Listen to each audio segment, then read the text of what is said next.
Hi everyone, welcome to Telugu రుచులు. అందరూ ఎలా ఉన్నారండి? నేను చాలా బాగున్నానండి.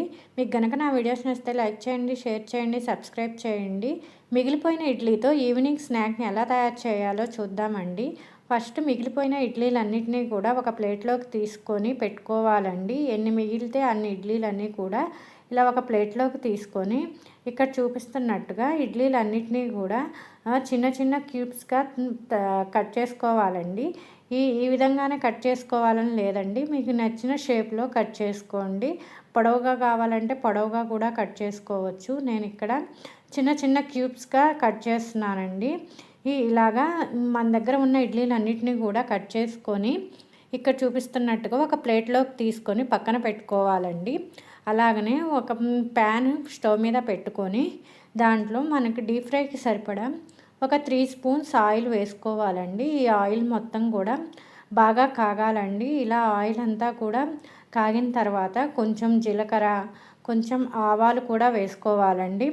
ఇవి రెండింటినీ వేసుకొని బాగా వేయించుకోవాలండి దోరగా.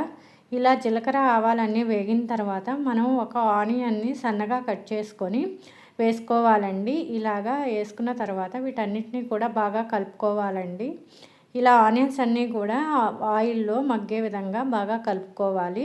ఇక్కడ చూపిస్తున్న విధంగా దోరగా ఆనియన్స్ అన్నిటినీ కూడా వేయించుకోవాలండి. దీంట్లోకి మనం కొంచెం సాల్ట్ను కూడా వేసుకోవాలండి. మీ రుచికి తగ్గట్టుగా కొంచెం సాల్ట్ వేసుకోండి. ఎందుకంటే మనకు ఆల్రెడీ ఇడ్లీలో కొంచెం సాల్ట్ ఉంటుందండి, కాబట్టి దీంట్లో కొంచెం సాల్ట్ వేసుకుంటే సరిపోతుంది. అలాగనే మనం దీంట్లోకి కొంచెం పసుపును కూడా వేసుకోవాలండి. ఈ పసుపు కూడా వేసుకొని బాగా కలుపుకోవాలండి. మొత్తం కూడా దోరగా వేయించుకోవాలండి. ఈ ప్రాసెస్ అంతా కూడా సిమ్లోనే జరగాలండి, హై ఫ్లేమ్ పెట్టుకోవాకండి, మాడిపోతుంది. అలాగనే దీంట్లోకి మీ రుచికి తగిన విధంగా 1 స్పూన్ కారం కూడా వేసుకొని బాగా కలుపుకోవాలండి. దీంట్లో మీకు నచ్చిన మసాలాలన్నీ కూడా వేసుకోవచ్చండి. చాట్ మసాలా అవన్నీ కూడా వేసుకోవచ్చు. కాకపోతే నేను ఇంట్లో దొరికే చిన్న చిన్న మసాలాలే వేసుకున్నానండి. కొంచెం ధనియాల పొడి వేసుకున్నాను. మీ దగ్గర ఉంటే చాట్ మసాలా అవి కూడా వేసుకోవచ్చు. ఇవన్నీ కూడా ఆయిల్లో బాగా వేయించుకున్న తర్వాత మనం ఆల్రెడీ కట్ చేసుకున్నటువంటి ఈ ఇడ్లీ ముక్కలన్నిటినీ కూడా ఈ కళాయిలో వేసుకోవాలండి. కళాయిలో వేసుకొని బాగా కలిసే విధంగా బాగా కలుపుకోవాలండి. వీటన్నిటినీ కూడా ఆయిల్లో బాగా మగ్గనివ్వాలండి.